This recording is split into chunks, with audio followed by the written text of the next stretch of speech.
اب یہ محبوبیت صفاتی ابراہیم علیہ السلام کو حاصل تھی، جس کی وجہ سے اللہ نے ان کو مقام خلت عطا فرمایا تھا، اور قرآن پاک میں ان کی اتنی تعریفیں اللہ نے کی ہیں، اتنی تعریفیں کی ہیں کہ بندہ حیران ہو جاتا ہے۔ اذ جاء ربہ بقلب سلیم، جب وہ آیا اپنے رب کے پاس قلب سلیم لے کر۔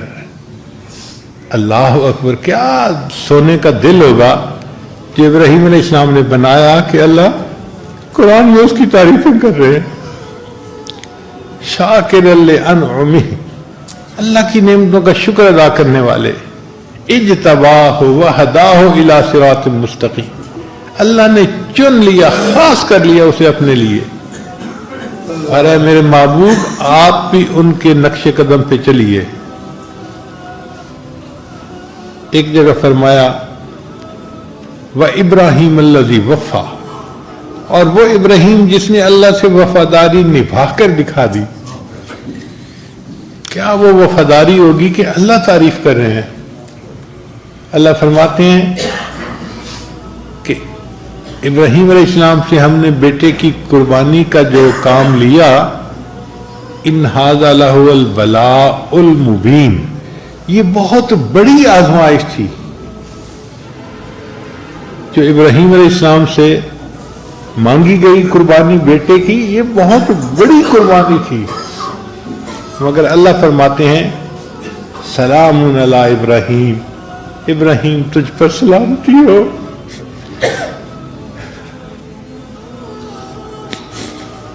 ابراہیم تو جیتا رہے، ہماری زبان میں اس کا ترجمہ یہ بنے گا۔ اب جیسے کسی بچے سے خوش ہوتے ہیں نا تو عورت دعا دیتی ہے، اے بیٹے تو جیتا رہے، سلام علی ابراہیم، بالکل یہی مانے، ابراہیم تو جیتا رہے، تو نے کتنی بڑی قربانی دی۔ اللہ فرماتے ہیں پھر ہم نے اس قربانی کو بعد میں آنے والوں کے لیے بھی جاری کر دیا، وَتَرَكْنَا عَلَيْهِ فِي الْآخِرِينَ سَلَامٌ عَلَىٰ إِبْرَاهِيمَ۔ تو ابراہیم علیہ السلام سے اللہ کو جو تعلق تھا، ابراہیم علیہ السلام کو محبوبیت صفاتی کا تعلق تھا، اللہ نے ان کو اپنا خلیل بنا لیا۔ تو نبی علیہ السلام کے دل کی تمنا تھی کہ یا اللہ، محبوبیت ذاتی تو آپ نے مجھے اپنی رحمت سے عطا فرما دی، اب میں دنیا میں ایسا بن کے رہنا چاہتا ہوں کہ مجھے محبوبیت صفاتی بھی نصیب ہو جائے، تاکہ چیز اپنے کمال کے درجے تک پہنچ جائے، اجماع ہو جائے محبوبیت صفاتی اور محبوبیت ذاتی کا۔ تو نبی علیہ السلام نے یہ درود شریف پڑھا، اللہم صلی علی محمد وعلی آل محمد کما صلیت علی ابراہیم وعلی آل ابراہیم انک حمید مجید۔ پھر پڑھا اللہم بارک علی محمد وعلی آل محمد کما بارکت علی ابراہیم وعلی آل ابراہیم انک حمید مجید۔ تو یہ اصل میں نبی علیہ السلام اس کمال کو پسند کرنا چاہتے تھے، یعنی نبی علیہ السلام چاہتے تھے کہ میری حقیقت محمدی جو ہے وہ حقیقت احمدی کے ساتھ متصل ہو جائے۔ آپ کا نام محمد اس دنیا میں تھا، آخرت میں آپ کا نام احمد ہوگا۔ تو نبی علیہ السلام کی حقیقت کے دو پہلو ہیں، ایک ہے حقیقت محمدی اور ایک ہے حقیقت، جو حقیقت محمدی تھی وہ تمنا کرتی تھی کیا میں اللہ کا شکر گزار بندہ کیوں نہ بنوں، اللہ نے تو گناہوں کے معاف ہونے کا وعدہ فرما دیا۔ تو نبی علیہ السلام فرماتے ہیں افلا اکون عبدا شکورا، کیا میں اللہ کا شکر گزار بندہ نہ بنوں۔ وہ جو حقیقت محمدی تھی وہ تڑپتی تھی کہ کاش میں عروج حاصل کروں حتیٰ کہ حقیقت احمدی کے ساتھ وصل ہو جاؤں۔ اس لیے نبی اسلام مجاہدہ فرماتے تھے، مشقت اٹھاتے تھے، دین کی خاطر آپ نے بہت قربانیاں دی۔ اور امام ربانی مجدد ثانیہ نے اپنے مکتوبات میں لکھا ہے کہ نبی علیہ السلام نے جو امت کو دین سکھایا اور امت نے نیکیاں کی، اب اس کا ثواب نبی علیہ السلام کے اعمال نامے میں بھی گیا نا، الدال علی خیر